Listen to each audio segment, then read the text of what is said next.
ಮನುಷ್ಯನ ಹುಟ್ಟಿನ ಮೂಲ ಪ್ರಾಣವಾಯು, ಪ್ರಾಣಶಕ್ತಿ, ಆಮ್ಲಜನಕ, ಇನ್ನು ಹೇಳಿದ್ರೆ ಆತ್ಮಶಕ್ತಿ.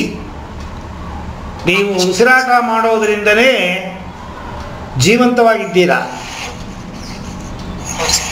ಉಸಿರಾಟ ಮಾಡೋದರಿಂದನೇ ಮನಸ್ಸು ಅಂತ ಅಂಗ ಕೆಲಸ ಮಾಡುತ್ತೆ.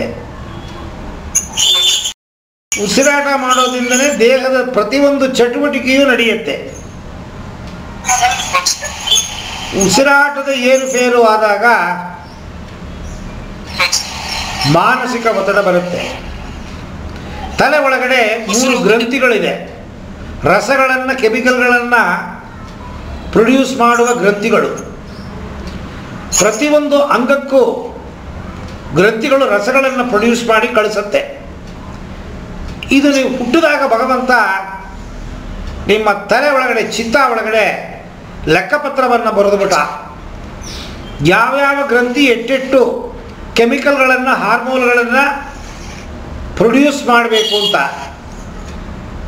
ಅದು ಕ್ರಮೇಣ ಮಾನಸಿಕ ದುರ್ಬಲತೆ, ಒತ್ತಡದಿಂದ 3 ಗ್ರಂಥಿಗಳು, ಪೀನಿಯಲ್, ಹಿಪೋಥಾಲಮಸ್, ಪಿಟ್ಯೂಟರಿ, ಇದು ತಪ್ಪಾಗಿ ಕೆಲಸ ಮಾಡಿದಂಗೆ ಸೆರೋಟೋನಿನ್, ಮೆಲಟೋನಿನ್, ಡೋಪಮೈನ್ ಈ ಜ್ಯೂಸುಗಳು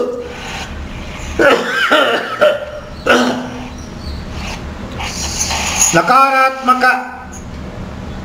ಭಾವನೆಗಳಿಗೆ ತಕ್ಕಂತೆ ತಪ್ಪಾಗಿ ರಕ್ತದ ಒಳಗಡೆ ಈ ರಸಗಳನ್ನು, ಕೆಮಿಕಲ್ಗಳನ್ನು ಹಾಕಿದಾಗ ರಕ್ತದ ಮೂಲಕವಾಗಿ ಈ ಕೆಮಿಕಲ್ಗಳು ಎನರ್ಜಿ ಮತ್ತು ಆತ್ಮಶಕ್ತಿ ಮತ್ತು ಪ್ರಾಣವಾಯು ಇತ್ಯಾದಿ ಇತ್ಯಾದಿ ನಿಮ್ಮ ಮೆದುಳನ್ನು ತಲುಪಿದಾಗ ಮೆದುಳಲ್ಲಿ ಕೆಲಸ ಮಾಡುವ ಮನಸ್ಸು ತಪ್ಪಾಗಿ ಕೆಲಸ ಮಾಡುತ್ತೆ.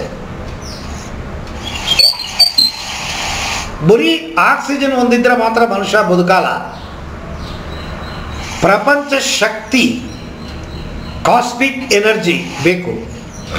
ಇವತ್ತು ನಾನು ಇಟ್ಟು ಶಬ್ದವಾಗಿ ನಿಮ್ಮ ಮುಂದುಗಡೆ ಕೂತ್ಕೊಂಡು ಮಾತಾಡ್ತೀನಿ ಅಂತಂದರೆ ಇದಕ್ಕೆ ಬರೀ ಆಮ್ಲಜನಕ ಮಾತ್ರ ಅಲ್ಲ ಕಾರಣ.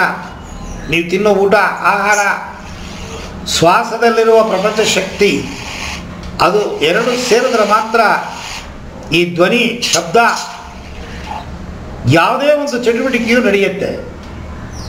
ಈ ಪ್ರಪಂಚ ಶಕ್ತಿಯ ಕೊರತೆ ಆದಾಗ ನಿಮ್ಮ ಮೆದುಳು ಒಳಗಡೆ ಕೆಲಸ ಮಾಡುವ ಮನಸ್ಸು ಕೂಡ ದುರ್ಬಲಗೊಳ್ಳುತ್ತೆ.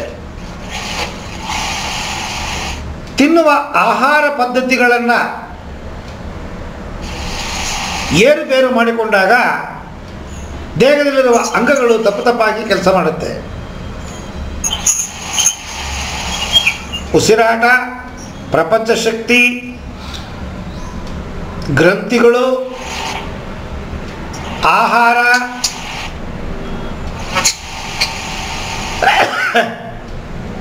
ಇತ್ಯಾದಿ ಇತ್ಯಾದಿ ಇವುಗಳನ್ನೆಲ್ಲ ನೀವು ಸರಿಪಡಿಸ್ಕೊಂಡ್ರೆ ಆಟೋಮೆಟಿಕ್ ಆಗಿ ನೀವು ತೊದಲು ಹೊರಟೋಗುತ್ತೆ.